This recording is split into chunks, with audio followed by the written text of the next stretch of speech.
So I just finished the video. Now I'm going to tell you what I did in the video so you don't have to waste your time watching the whole video. Viewer wanted to know how much power this thing uses through the cycle. So I just used my little power meter and can tell you, I'm just going to sum it up. If you want to watch the whole thing, you can.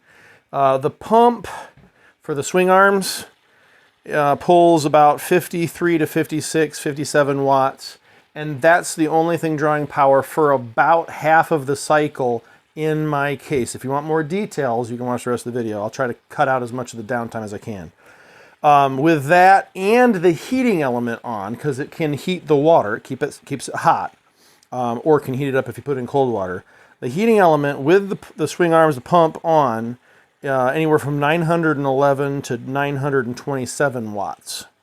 And again, on my try, it was like every other minute it would go back from heat element on, pumping, to just pumping. Between cycles, so when it goes from washing to rinsing, back to pumping new water in, that sort of thing, it'd be pulling anywhere from 20 to 120 watts, depending on I think there's 2 pumps in here. So depending if it's just one or two or the other.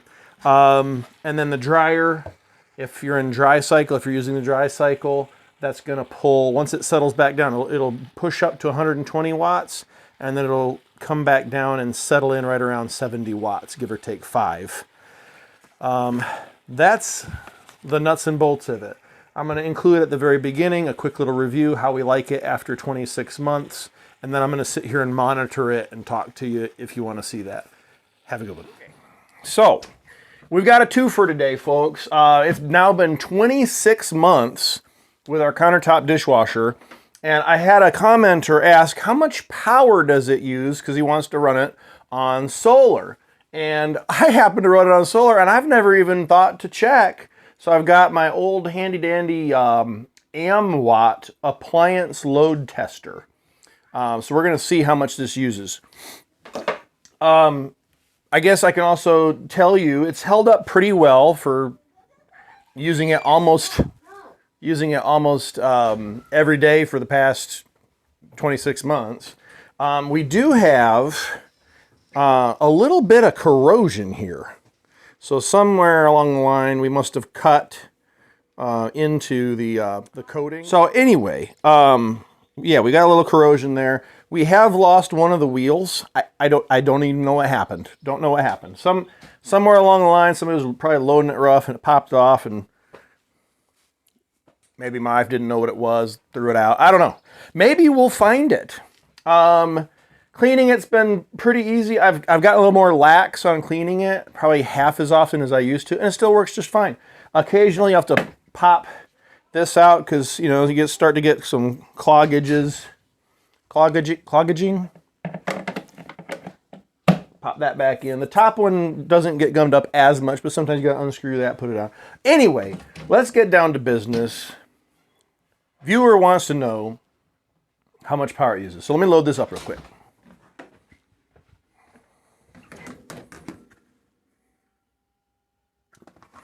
They were stuck together with ketchup and mustard.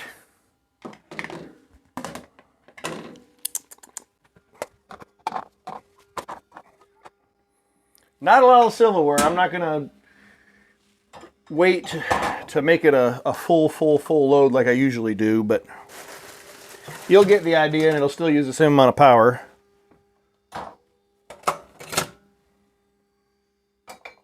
Sometimes little stuff like this will get pushed off and end up stopping the swing arm, so you got to be careful nothing falls in there. Little stuff like this we usually wash independently. And that's not dishwasher safe. Anything else? Let's do my house tour to see what else there is to wash. Hey, not bad, just one stray dish in the house. Is a cup a dish? I don't know. That's not what this video is about.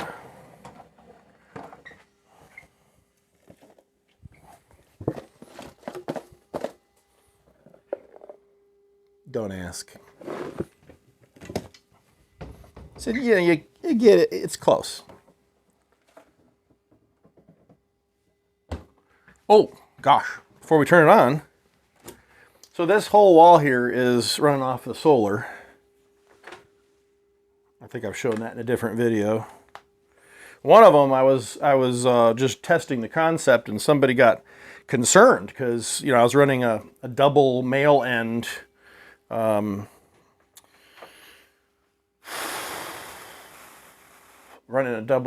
extension cord, which is not very safe, especially around kids. But I told them, hey, don't touch those at all. The yellow cord, no bueno. So, all right, let's start off. It's just got his little blinky light on, and we're bouncing between 0 and 1 watts, which is what we would expect. Let's turn it on. And then we have ours set up, just draining into the sink, but I don't have the water directly hooked up. So here's the thing. The person that was asking about this is off-grid. And I'd never thought of it being maybe handy for off-grid living because you don't need pressurized water. You can just bucket it in, or like us, just turn it on that way. And there is a heating element. So while I'm putting in, you know, heated water partially, I just, you know, I don't waste the water to let it heat up. I'll just throw it in there, turn it on, and it'll warm up when it wants to. This will heat it the rest of the way. Yeah, you don't need pressurized water. And then we use the eco setting. That's our favorite setting. Sometimes if you know it's barely dirty, like right now actually, let me switch it. I'm gonna go, because these are not that dirty. We're gonna go to quick, which is only a 29-minute round versus 59 minutes for the other one. Turn it off so we don't overflow. If it does start to overflow, as long as it's not running too fast, it'll dump the excess back out the drain. All right, here we go. Now it has, on this one, it has an amp setting, so I can switch it to amps, or I can do watts. I got it on watts. It just popped to 59, then dropped back down to 53. You got your surge, right? So right now it's pumping the water, and it's at 52 to 53 watts while pumping the water. Down to 21 watts.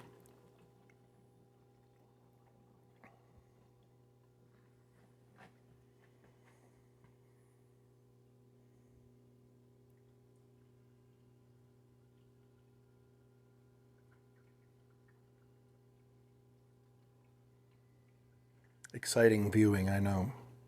This is all we're doing the rest of the time. All right, popped up to 76 is the highest I saw. Now it went down to 55, 56 watts. 925. So the heating element must have just turned on. So we're at 920 watts with it pumping and spraying. Well, that's the same thing, right? With the heating element on. 918. 917. So for safety's sake, we'll round up and say 920 watts while it's pumping and heating. Another thing, our clear, this failed almost immediately. Bad seal from factory, I suppose. Not a huge deal. If it's dark and the light's on, you can still kind of see in there. Otherwise, you just open the door and take a look. I mean, I can see the bowls flopping there, but I can't, you know, it's not super clear. It's got a fog between the two panes of plexiglass. Still 915. If you were wondering, it's at 7.7 amps. Power is 916 watts. So if you wanted to, you could divide 916 divided by the 7.6 or 7.7, and that'll tell you what the voltage is that this is actually getting right now.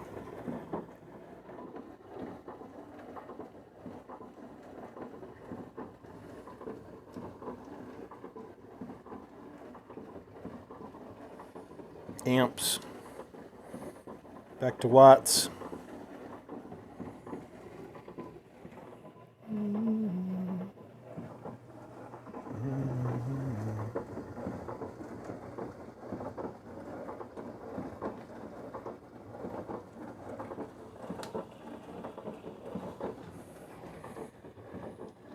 Oh, here we go. So we're only 5 minutes in and the heating element has turned off. We're back down to 58, 59 watts. I'm gonna have to stand guard on this thing. I don't have a running gauge, like it records the whole time. So, all right, heating element's back on. 925 watts. We're at 23 minutes. We started at 29 minutes. Now, if you're running cold water, your heating element's going to be on for longer. So keep that in mind.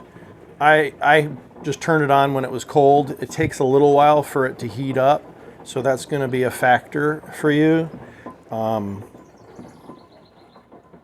The water was probably lukewarm on an average.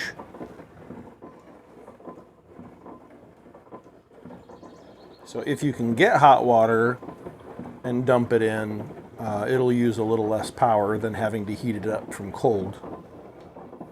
And then how cold are we talking? Are we talking 35-degree water out of a frozen creek? Or are we talking 50-degree or 60-degree groundwater? I don't know. 22 minutes. We're at 915. Just dropped. It just dropped to 59 watts.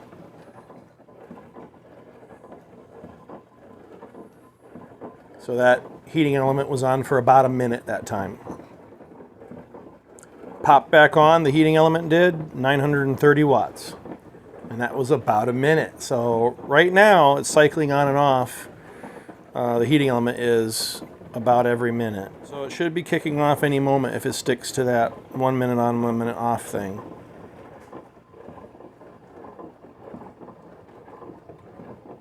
Yep, just dropped.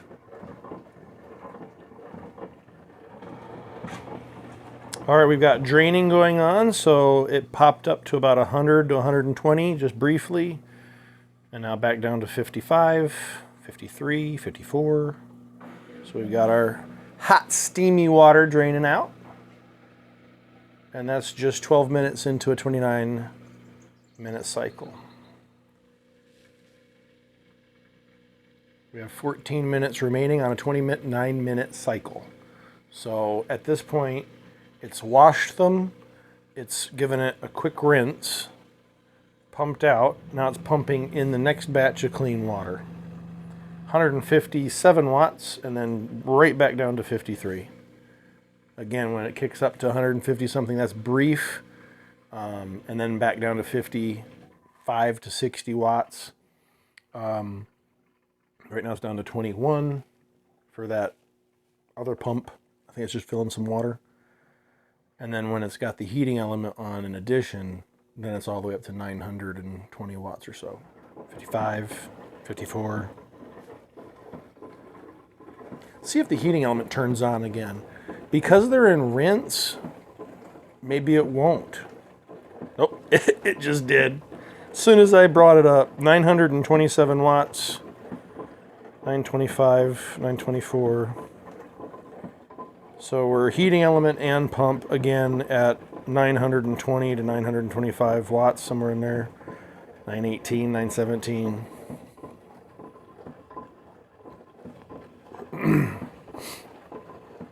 I think I'm going to call this one at this point. We're over halfway through. It looks like about half the time you're running in the pump. There we go.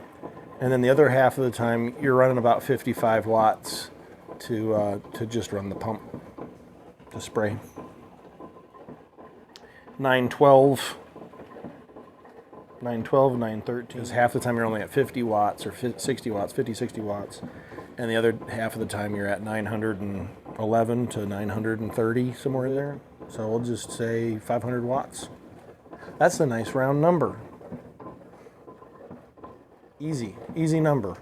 We'll call it 500 watts for the cycle duration.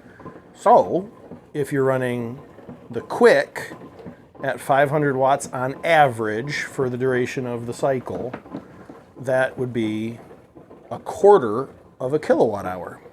Yeah. And if you run it for the eco mode, that's 59 minutes without drying. All these times are without drying. That'd be a half a kilowatt hour.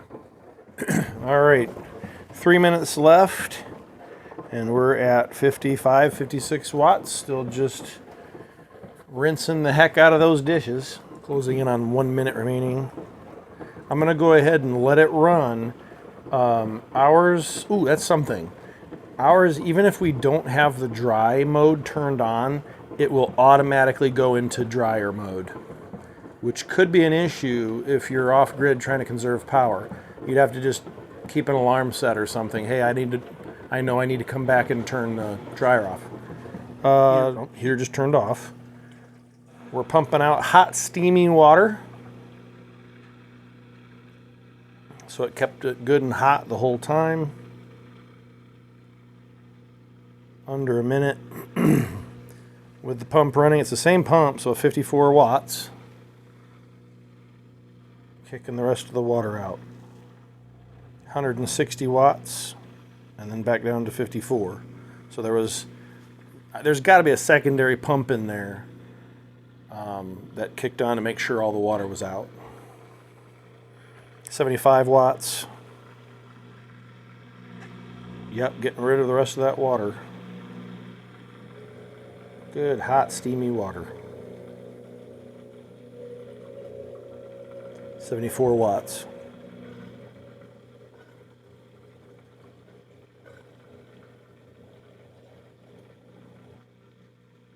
Back down to 54. So that secondary pump up there is chewing up a couple more dozen watts. Really interested to see actually what it does when it shoots to dryer mode. Okay, 2 watts, 3 watts, the fan. So the fan in there is 2 or 3 watts. We are now in dry mode. Now the question from the commenter specifically said they wouldn't use the dry mode. But if they have the same issue as me, the dry mode comes on automatically, whether it's on or not. So at least get a number for them when the heater's on, what's it pulling. Still at 2 to 3, so it's just the fan.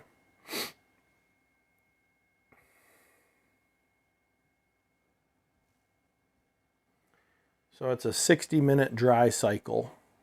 We're only a minute in. I suppose there's enough residual heat in there right now. They don't need to turn a heater on. So it's still just the fan. Oh, there we go. 58, 68, 75, 90, 100, 120. And it just stopped. 120 watts, back down to 105, 100, 94, 90, 89 watts, 87 watts, 84 watts, 80 watts. So it ramped up all the way to 120, and then it ramped back down. It looks like it's settling in at 75 watts for the heater. And that too will, I'm sure, cycle on and off. So if it's on and running 70 watts, I got to see if it cycles it. I'm going to go get the robot out of the pool though.